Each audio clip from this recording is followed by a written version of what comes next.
Before diving into this incredible story, remember to subscribe to the channel and turn on notifications.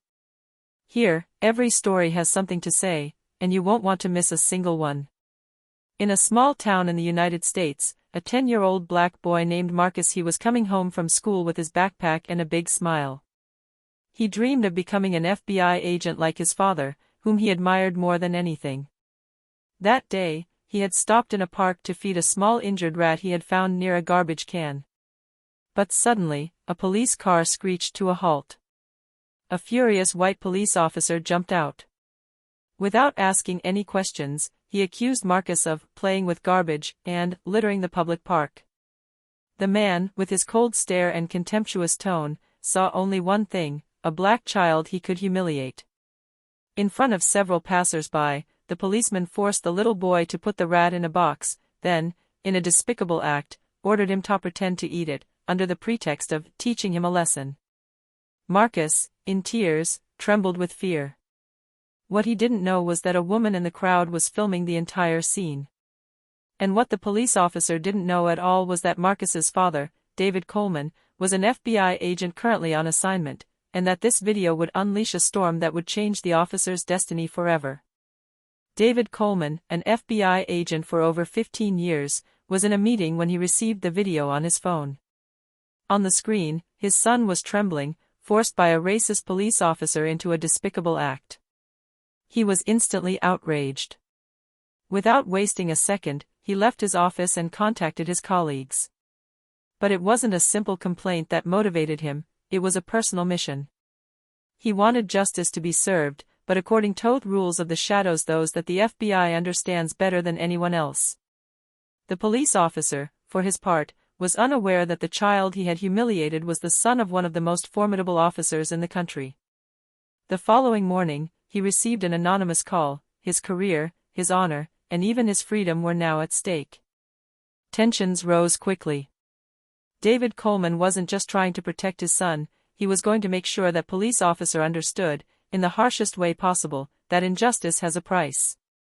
And that lesson would spread throughout the city, until no one ever forgot what had happened in that park. The police officer, still reeling from the mysterious call, began to sense that something was wrong. Superiors were questioning him about his methods, his colleagues were looking at him suspiciously, and the video of his humiliating act was already circulating on the city's social media. Every step he took in the police station seemed to be watched. Outraged citizens filed complaint after complaint.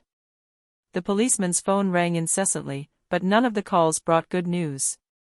Then, that same evening, as he was returning home, he found his car vandalized, slashed tires, scratched windows, and a note left on the windshield.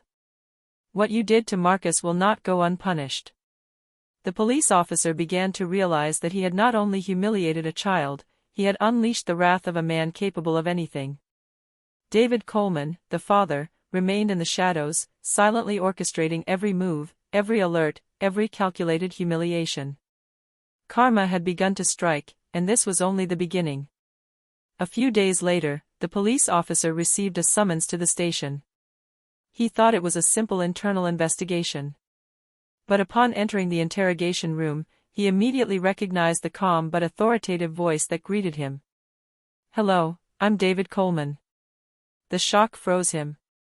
The FBI agent stared at him, impassive, but a cold anger burned in his eyes. David had gathered all the evidence, the video, witness statements, and even the surveillance camera footage. "You have humiliated my son," David said in a calm but sharp voice. "You thought you could act with impunity. But in this country, injustice has a price." The police officer tried to talk, to justify his actions, but no excuse could undo what he had done.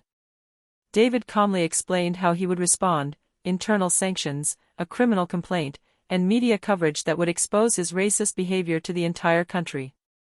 The policeman finally understood that he was completely trapped. The humiliation he had inflicted on an innocent child was backfiring on him, and this time, there would be no escape. David concluded. "I'm not just seeking justice for my son. I want you to understand that every act of hatred leaves an indelible mark." The policeman, metaphorically kneeling before the truth of his actions, realized that his world had just collapsed.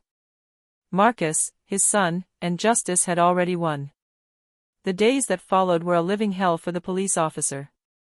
His colleagues looked at him with suspicion, his superiors avoided him, and the media had picked up the story, exposing his racism for all to see. There was no way to escape the truth. Meanwhile, Marcus's smile returned. His father had ensured that justice was served, and the child understood that even in the face of fear and injustice, courage and patience could reverse the course of events. The police officer was suspended, then arrested for abuse of power and discriminatory behavior. His career collapsed within days. Social media and citizens demanded severe penalties, and David Coleman ensured that the justice system applied the law to the letter. In his final public message, David stated, "No act of hatred goes unpunished. We must protect our children, educate our communities, and show that injustice always has a price."